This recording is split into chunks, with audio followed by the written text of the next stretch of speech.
सारे बिहारी ऐसे होते हैं, सारे हरियाणवी ऐसे होते हैं, सारे पंजाब के लोग ऐसे होते हैं, ऐसी बकवास जब भी कोई करे तो उसको बोलना। हिंदी साहित्य में प्रेमचंद ने पहली बार ये समझाया हिंदी साहित्य को कि कोई कैरेक्टर सिर्फ अच्छा या बुरा नहीं होता है, अच्छा और बुरा होता है। मोदी जी अच्छे हैं, बहुत अच्छे हैं, बुरे हैं, एकदम बुरे। जजमेंट की दूसरी फैलेसी को बोलते हैं इलिसिट जनरलाइजेशन, अवैध सामान्यीकरण इसको बोलते हैं हिंदी में। ये हम सब बहुत करते हैं, बहुत ज्यादा। और मैंने ऐसे बहुत मासूम बच्चों को देखा है, छोटे बच्चे भी जैसे पहली बार कोई पसंद आ गया उनको, मान लीजिए, स्वाभाविक सी बात है, ऐसा तो हो ही जाता है 10वीं 12वीं ग्रेजुएशन में। किसी को देखकर अच्छा लगना है तो बहुत स्वाभाविक है। अगर बिल्कुल नहीं ऐसा हो रहा तो चिंता की बात है, और हो रहा तो नॉर्मल बात है। और उसी मासूमियत में जाके उसने कह दिया कि आप मुझे बड़े अच्छे लगते हैं। और दूसरे व्यक्ति को ना मना करने की तमीज नहीं थी। भाई मना करने की तमीज होती है ना, आपको ठीक है उस रिलेशनशिप में नहीं जाना तो कायदे से मना कर दीजिए। और उसने कहा कि बेहतर होता है कि बराई ना देख लिया होता मुझे कहने से पहले। इस बच्चे का दिल टूट गया, या बच्चे का दिल टूट गया, खतरनाक टूटा है। और इसने फैसला किया दुनिया के सारे लड़के ऐसे होते हैं, दुनिया की सारी लड़कियां धोखेबाज होती हैं, अब किसी से नहीं बात करनी, अब जिंदगी भर अकेले रहेंगे। ये है जनरलाइजेशन। एक सैंपल है छोटा सा। एक व्यक्ति, पूरे कितने 800 करोड़ हो गए ना तो दुनिया में लोग, हाँ 8 अरब लोग हो गए। 800 करोड़ में एक ने आपको गलत तरीके से बोला तो आपने फैसला कितने के बारे में किया? अगर 400 मान लें आधे उसमें से, तो 400 करोड़ के बारे में फैसला आपने कर लिया। इसलिए अगर कभी ऐसा हो ना, जैसे सारे बिहारी ऐसे होते हैं, सारे हरियाणवी ऐसे होते हैं, सारे पंजाब के लोग ऐसे होते हैं, ऐसी बकवास जब भी कोई करे तो उसको बोलना नहीं, ऐसा नहीं होता है। आपने बिहार के 4 लोगों से बात की, हरियाणा के 4 लोगों से बात की, उसके बारे में पूरे स्टेट को नाप दिया एक ही बार में। ये भी तो हो सकता है कि वो वहां के एक्सेप्शंस हो, अपवाद हो, जो आपको मिल रहे हो। सबके बारे में क्यों फैसला कर लेंगे? इसलिए बहुत जरूरी है कि फैसला करते हुए बहुत जनरलाइजेशन आपसे ना हो, बहुत बड़े फैसले आप ना करें, उतना ही करें जितना करने की जरूरत है। तीसरी फैलेसी क्या होती है कि हम लोग एक आपने शब्द सुना होगा, बाइनरी, आजकल चलता है खूब। हम लोग एक खास माइंडसेट में रहते हैं, उसको बोलते हैं बाइनरी या डाइकोटमी। एक शब्द चलता है फिलोसफी में, एक माइंडसेट का नाम है डाइकोटमी, बाइनरी थिंकिंग बोलते हैं। इसका मतलब या तो ये या वो। और फिलोसफी में, लॉजिक की दुनिया में इसका नाम होता है ऑल और नथिंग, या तो सब कुछ या कुछ भी नहीं, या ब्लैक और व्हाइट, इसी का नाम है दूसरा। एक स्लिपरी स्लोप नाम का चलता है फैलेसी, कुछ इसके नजदीक है, लेकिन ये थोड़ा सा उससे अलग है। इसका मतलब क्या है कि हम चीजों का फैसला करते हुए या तो इस तरफ खड़े होंगे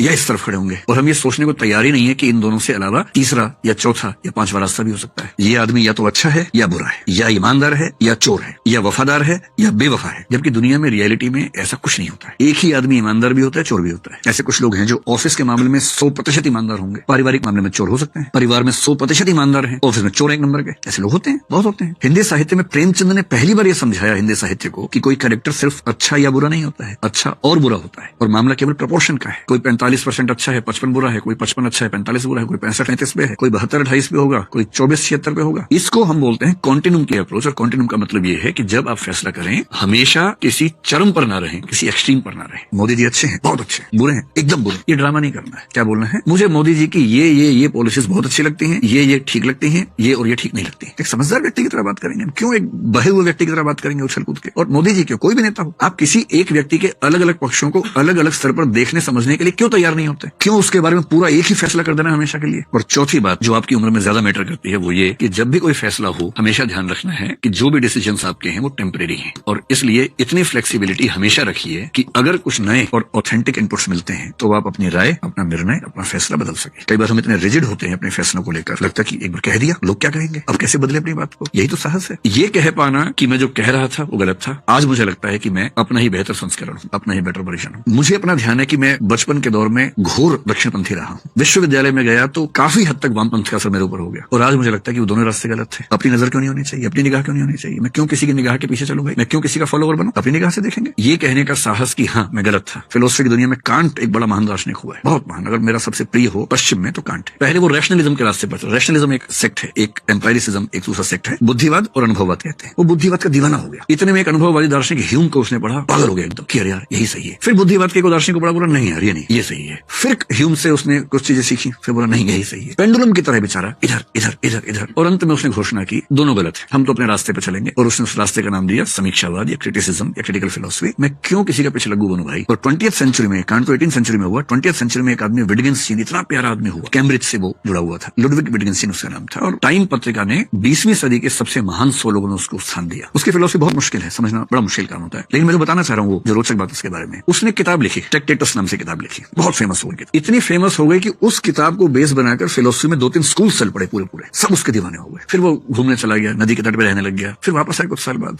और आके बोला कि मैंने उस किताब में जो भी लिखा था वो सब बकवास है, मैं खुद अपनी किताब को खारिज करता हूँ। बाकी लोग बोले आप तो खारिज कर दोगे, हम तो उसी के बेस में पता नहीं कहाँ तक भवन बना चुके अपने। उसने कहा नहीं, गलत है तो गलत है। मैंने बोला उस समय वही समझ में आया, सब सब गलत है, और तब एक दूसरा सिद्धांत निकाला, अपने ही पहले सिद्धांत के खिलाफ दूसरा सिद्धांत। ये साहस कि जो मैंने फैसला किया है, एक समय के बाद हो सकता है कि पर्याप्त इनपुट्स ऐसे मिले कि मुझे ही समझ में आ जाए कि फैसला गलत था, और गलत था तो मैं गलत फैसला क्यों ढोता रहूं भाई? क्यों नहीं ईमानदारी से मानूं कि हाँ ये गलती हुई, अब मैं उस गलती का निराकरण कर रहा हूँ, मेरी राय पहले ये थी, अब मेरी राय ये है, और अभी भी गारंटी नहीं कि हमेशा ही रहेगी राय, कल को बदल सकती है। हाँ, ह्यूमन रिलेशंस में आप नहीं कर सकते ऐसा बार बार, लेकिन सामाजिक मुद्दों पे, राजनीतिक मुद्दों पे तो कर सकते हैं। और इसलिए आज के दौर में अगर आप इन प्रिकॉशंस को ध्यान रखते हैं तो मेरा ख्याल है कि हम बेटर जज होंगे। जज बनना बहुत मुश्किल काम होता है, हम जज बनते बहुत ज्यादा है, अपने मामले में वकील, दूसरे के मामले में जज तुरंत बन जाते हैं, लेकिन जजमेंटल होना जज होना नहीं है। जजमेंटल हुए बिना ठीक फैसला करना जज होना है।